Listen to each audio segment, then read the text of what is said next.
তারেক রহমান সাহেব acting chairman, তিনি উদ্বোধন করেছেন এই কর্মসূচির। আজকে তারই ধারাবাহিকতা সারা বাংলাদেশেই চলছে, ঢাকা মহানগরীতে হচ্ছে। মজনু একটি কথা বলেছে, আমি সেটা দিয়ে শুরু করতে চাই। নবায়ন এবং সদস্য সংগ্রহ আমাদের সবাইকে খুবই সাবধান হতে হবে। আমাদের ইতিহাসকে ভুলে গেলে হবে না। দেশনেত্রী বেগম খালেদা জিয়াকে বাড়ির ভিতরে আটকে রাখা হয়েছিল, আপনাদের মনে আছে? ভুলে গেছেন সবাই? আপনাদের কি এটা মনে আছে যে ওই দিন আমরা দেশনেত্রী বেগম খালেদা জিয়ার পাশে দাঁড়াতে পারি নাই? কেন? এই প্রশ্নটা আপনাদের আজকে থাকতে হবে মাথায়। আপনাদের মনে আছে আমাদের নেত্রী দেশনেত্রী বেগম খালেদা জিয়া যখন গ্রেফতার করে জেলখানায় নিয়ে যায়, সেদিনও কিন্তু আমরা আমাদের ব্যর্থতার পরিচয় দিয়েছি। সেদিন আমাদের সারা বাংলাদেশকে অচল করে দেওয়ার কথা ছিল, কিন্তু আমরা করতে পারিনি। কারণ দলের মধ্যে কিছু স্বার্থান্বেষী লোক আছে, যারা নিজের স্বার্থের বাইরে অন্য কিছু বোঝে না। আমি কাউকে দোষারোপ করবো না, এখানে আমার নিজের দোষও আছে, বুঝে উঠতে পারিনি হয়তো। দেশনেত্রী বেগম খালেদা জিয়াকে বাসায় আটকে রাখতে পারে, দেশনেত্রী বেগম খালেদা জিয়াকে গ্রেফতার করতে পারে, এটাই আমার মাথায় আসে নাই। এতবারের জনপ্রিয় একজন মানুষ, তিনবারের প্রধানমন্ত্রী, বাংলাদেশের মুক্তিযুদ্ধের ঘোষক শহীদ রাষ্ট্রপতি জিয়া রহমানের যোগ্যতম সহধর্মিণী, সারা বাংলাদেশের মানুষের নয়নের মণি দেশনেত্রী বেগম খালেদা জিয়া, তাকে গ্রেপ্তার করবে এটা ভাবতেও কষ্ট হয়। আমার পক্ষে ভাবা সম্ভব হয়নি। যদি আসলে ভাবতে পারতাম তাহলে 91-এর মতো আন্দোলন গড়ে তুলতে পারতাম হয়তো। আমি জানি আমার এই কথার অনেক সমালোচনা হবে, আমার দলের মধ্যে হবে, দলের বাইরে হবে, কিন্তু সত্য কথা বলতে আমার কোনো দ্বিধা নেই। প্রিয় ভাইরা, আজকে এই কথাগুলো কেন বলছি আমি? তো সদস্য সংগ্রহ এবং নবায়নের বেলায় আশা করি আপনারা অত্যন্ত সচেতন থাকবেন।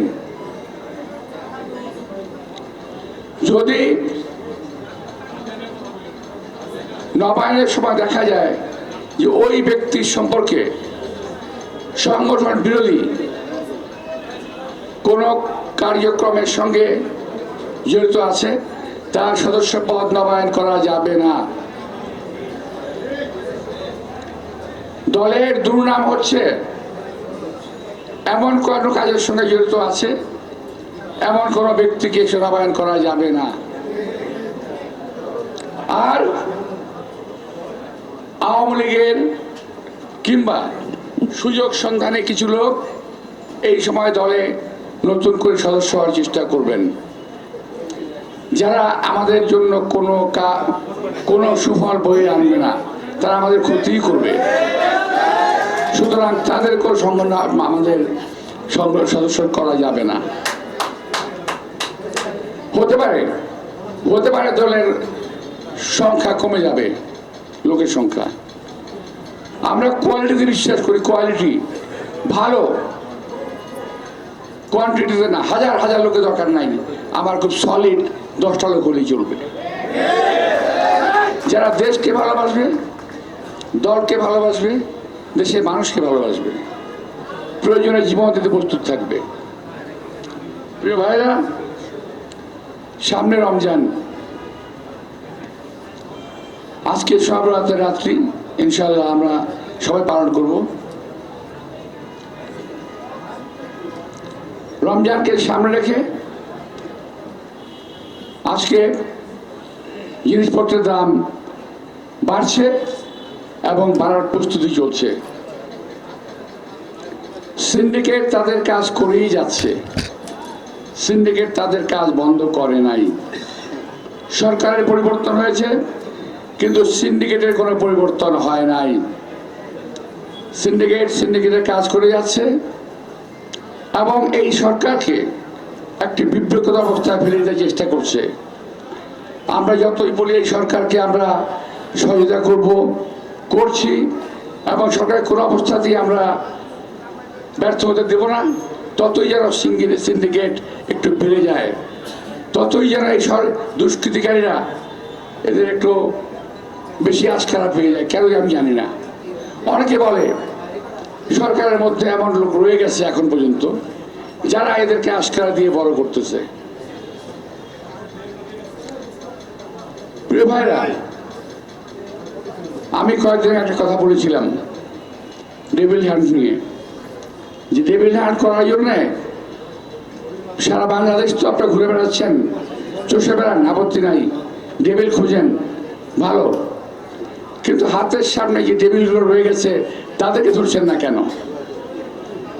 যেই ডেভিলরা পরিষ্কার ভাষায় আজকে যারা সিন্ডিকেট করেছে তারা 3 তারিখের আগস্ট মাসের 2 অথবা 3 তারিখে তৎকালীন খুনি প্রধানমন্ত্রী শেখ হাসিনাকে যারা বলেছিল আপনাকে ছাড়া বাংলাদেশ চলবে না, আপনাকে আমরা চাই, কবিতার ভাষায় বলেছিল জীবনেও চাই, মরণেও চাই, অনেক অসম্ভবের সময় আপনাকে চাই, সেই ডেভিলটা তো হাতের কাছে আছে, কেন ধরছেন না? আজকে পত্রিকায় দেখলাম একটা বিজনেস নাম দিয়ে দিয়েছে আজকের কালকে, নাবিল গ্রুপ 12,000 কোটি টাকা আত্মসাৎ করেছে, তাকে আপনারা গ্রেপ্তার করছেন না। কারণ কি? কোন একটা রাজনৈতিক দলের সঙ্গে খুব ভালো সম্পর্ক আছে, সুতরাং তাকে ধরা যাবে না, তাই না? সবাই শুধু বিএনপি জোর দেন, বিএনপি আসলে বিএনপির এই পর্যন্ত যতটুকু মানুষ সহনশীলতার পরিচয় দিয়েছে, বিএনপির ছেলেরা যতটুকু ভালো রাখার চেষ্টা করেছে, সেদিকে আপনাকে নজর দিচ্ছেন না, শুধু একটা ভাঙা ঢোলে দিচ্ছেন, বাড়ি দিচ্ছেন, বিএনপি চাঁদাবাজি করে। আরে ভাই, চাঁদাবাজি কথা ধরছেন না কেন? জানেন যখন ধরেন কোনো আপত্তি নাই, সবাইকে ধরেন। আজকে বিভিন্ন ব্যবসায়িক গ্রুপকে পৃষ্ঠপোষকতা দিয়ে যাচ্ছেন 2-1টি রাজনৈতিক দল, 2-1জন রাজনৈতিক ব্যক্তি যারা কথা বলেছিল না, অত্যন্ত অসম্ভব তোমাকে চাই, অর্থাৎ হাসিনাকে চাই, 3 তারিখে বলেছিল। আবার একজন বলেছিল মৃত্যুর আগে মৃত্যু তোমাকে চাই, মৃত্যুর পরেও তোমাকে চাই, মৃত্যুর পরেও তোমার সঙ্গে থাকবো। খেয়াল আছে?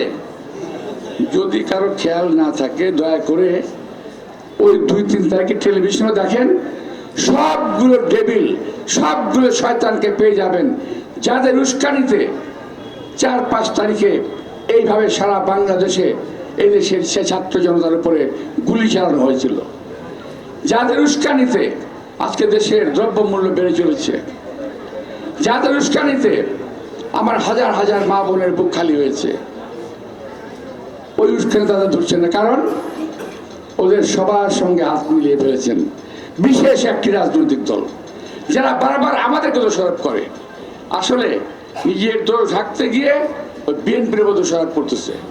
এখন থেকে আমাদের কাজ হবে ওই ধরনের ভণ্ড রাজনৈতিক দলগুলোকে, যারা একটা লেবাস পরে অন্য দলকে দোষারোপ করার চেষ্টা করে, তাদেরকে জনগণের সামনে উন্মোচন করে দেওয়া, তাদের প্রকৃত অবস্থা দেশবাসীর সামনে তুলে ধরা। প্রিয় ভাইরা, নির্বাচন নিয়ে কথা বলছেন, কখনো বলেন যাবেন না, কখনো বলেন যাবেন, কখনো বলেন এটা হলে যাব, কখনো বলেন ওইটা হলে যাব।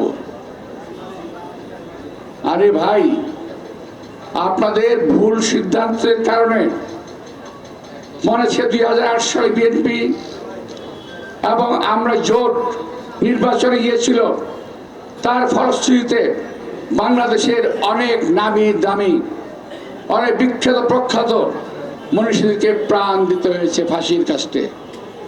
ওই রকম ভুল আর করবেন না দয়া করে। একটি ভুল লক্ষ লক্ষ মানুষের জীবন কেড়ে নিতে পারে। সুতরাং নির্বাচন নিয়ে কোনো টাল বাহানা করবেন না।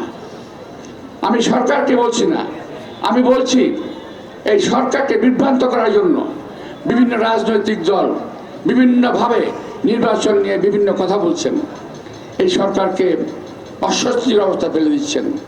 আমরা এই সরকারকে বলতে চাই, আপনারা ডিসেম্বরের ঘোষণা দিয়েছেন, ডিসেম্বর নির্বাচন দিন, আমরা সকল সময় নির্বাচনের জন্য প্রস্তুত ইনশাআল্লাহ। অনেকে বলেন নির্বাচনের আগে বিচার করতে হবে। ভাই, বিচার শেষ করে নির্বাচন করবেন?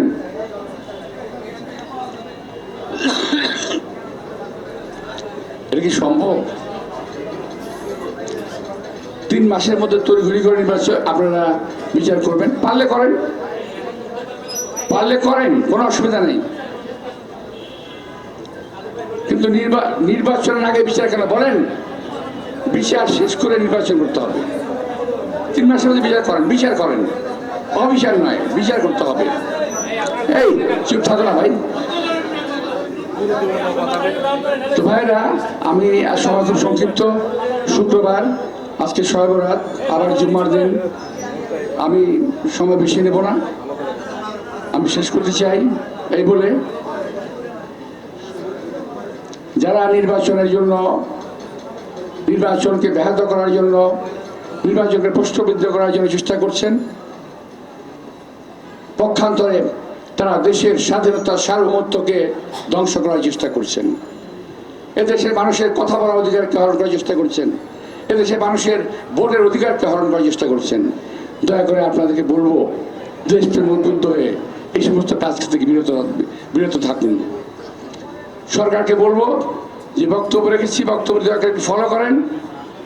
কার কার কথা বলেছি নাম বলিনি, কিন্তু তারপর কম বলিনি, নাম অনেকটা নাম বলিয়ে দিয়েছি। 2-3 তারিখের মিটিংটা দেখেন, 3 তারিখের মিটিংটা দেখেন, টেলিভিশনের ক্যামেরার ছবিগুলো দেখেন, তারা উস্কান দিয়েছিল, পেয়ে যাবেন। প্রিয় ভাইরা, আমি শেষ করছি। আজকে আমাদের সদস্য সংগ্রহ এবং নবায়নের পরম দয়ালু করুন আল্লাহ তাআলার নামে সদস্য সংগ্রহ এবং নবায়নের শুভ উদ্বোধনী ঘোষণা করছি। আমি এই সঙ্গে স্মরণ করতে চাই দেশনেত্রী বেগম খালেদা জিয়াকে, এবং আমি আজকের এই সভাপতির দিনে সবার কাছে আশা করব, দেশবাসীর কাছে আশা করব, দেশনেত্রী বেগম খালেদা জিয়ার জন্য দয়া করে দোয়া করবেন। আমরা দোয়া করবো, আপনারা দোয়া করবেন। সবাই যেন আমরা এদেশের মঙ্গলের জন্য নিবেদিত হতে পারি, সেজন্য দোয়া করবেন। আপনাদের সবাইকে আন্তরিক শুভেচ্ছা এবং ধন্যবাদ। বাংলাদেশ জিন্দাবাদ, তারেক রহমান দীর্ঘজীবী হন। আসসালামু আলাইকুম।